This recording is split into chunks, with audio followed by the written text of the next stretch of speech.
Salam à tous, aloha. Nous revoilà aujourd'hui pour un épisode de plus. En Afrique, il existe peu de youtubeurs ou de documentaires qui cherchent à promouvoir la beauté et la culture africaine. Contrairement au niveau de l'Occident où l'on peut retrouver des centaines de milliers de vidéos documentaires qui parlent de leur civilisation et de leur culture. Or, l'Afrique regorge de multitudes d'atouts. Pour cette vidéo, je vais vous présenter les merveilles touristiques du Niger. Avant de continuer, je vous remercie tous pour cette preuve d'attention. J'ai eu beaucoup plus de vues et d'abonnés et je suis très content pour ça. Ça me ferait beaucoup plaisir si vous partagez avec vos amis. Bon, passons aux choses sérieuses. Tout d'abord, le Niger est un pays situé en Afrique de l'Ouest. C'est un pays enclavé limité à l'est par le Tchad, à l'ouest par le Mali et le Burkina Faso, au nord par l'Algérie et la Libye et au sud par le Nigeria et le Bénin. Sa population est estimée à 19 millions d'habitants. Parmi les merveilles du Niger, nous avons entre autres le parc national du W qui est au cœur d'un complexe naturel transfrontalier de près d'1 million d'hectares, géré conjointement par le Niger, le Bénin et le Burkina Faso et protégé depuis 2007 par la Convention de Ramsar. Il est inscrit sur la liste du patrimoine mondial de l'UNESCO en 1996. Le parc doit son nom à la forme du W d'une série de méandres du fleuve Niger en ces lieux. Sa superficie est de 2200 km². Il est situé à l'ouest du pays dans la subdivision de l'arrondissement d'Essaï. Le parc est réputé pour ses grands mammifères et notamment Oryctéropes du Cap, babouins, buffles, caracals, guépards, hippopotames, léopards, lions, servals et phacochères. Il constitue un abri pour la dernière population connue de Giraffa camelopardalis peralta, c'est-à-dire les girafes, et aussi pour les éléphants, d'où son importance capitale.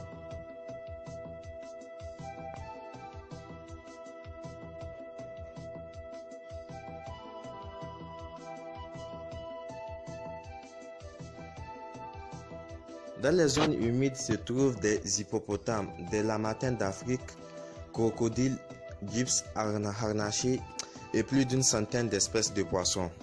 Dans les forêts galeries, on trouve des reptiles tels que varans du Nil et pythons, etc.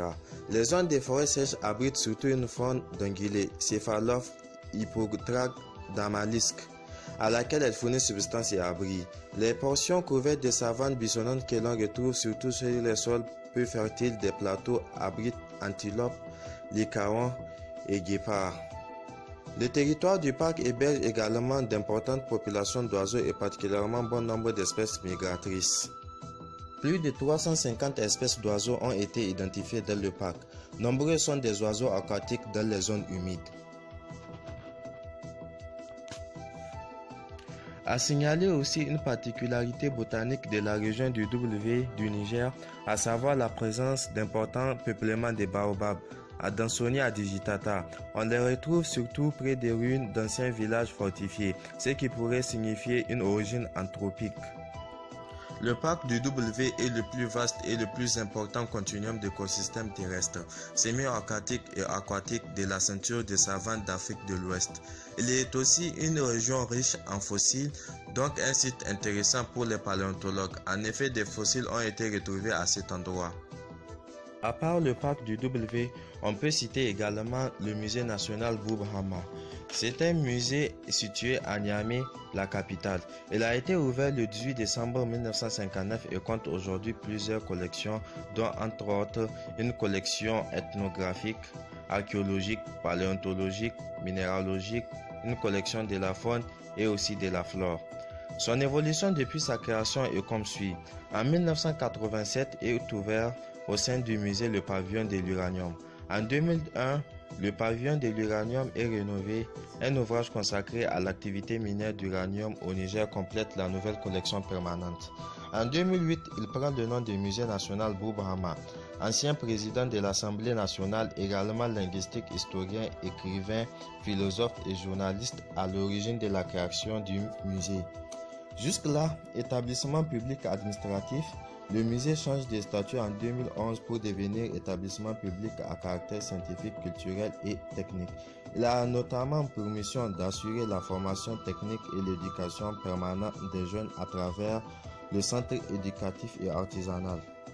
Contribuer à l'expertise des collections, des collectes et objets muséologiques. Appuyer toute personne morale dans la conception et la réalisation des musées. Contribuer à la promotion de conservation et mise en valeur du patrimoine culturel national.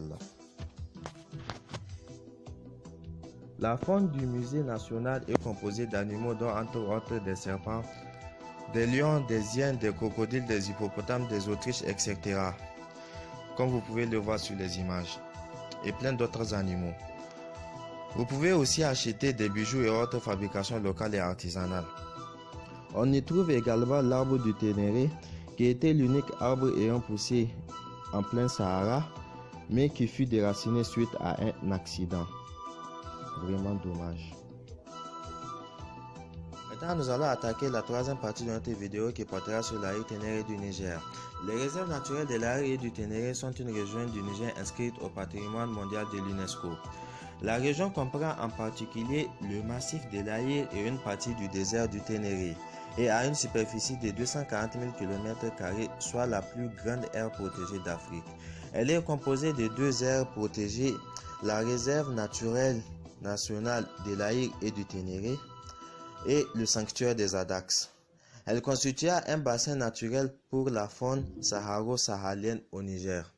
L'Aïr est géographiquement parlant un îlot de faune et de flore de type sahélien isolé dans un environnement désertique saharien. Il constitue de ce fait un ensemble d'écosystèmes relictuels exceptionnels alliés à des paysages de montagne et de plaines d'un intérêt et d'une valeur esthétique exceptionnelle, justifiant son inscription sur la liste du patrimoine mondial de l'UNESCO.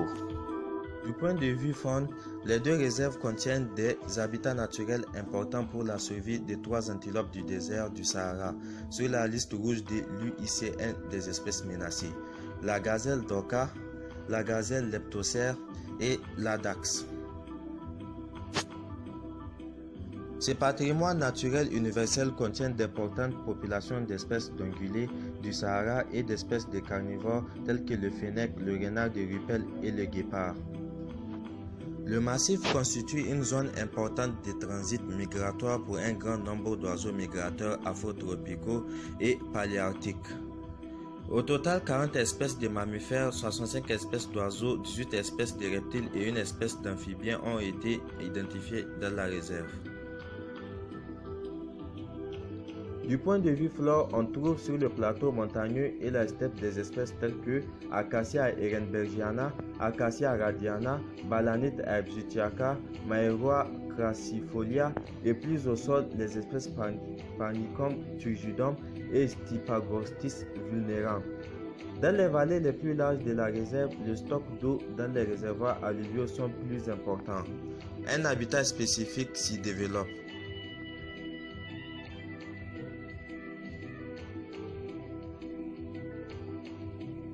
Nous voilà à la fin de notre vidéo. Je tiens à vous préciser que cette vidéo est juste la première. Pour avoir les notifications pour les prochaines vidéos, veuillez vous abonner s'il vous plaît. Voilà. Et vous activez la cloche de notification. Comme ça. Si la vidéo vous a plu, n'hésitez pas à mettre un j'aime, une pouce bleu. Voilà, comme ça. Et si vous voulez partager avec vos amis, il vous suffit d'appuyer sur les trois points qui se trouvent en haut à droite de votre téléphone et vous appuyez sur partager. Voilà, comme ça. Pour me suivre sur les réseaux sociaux, vous trouverez les liens dans la description. Ciao, aloha, bonne soirée.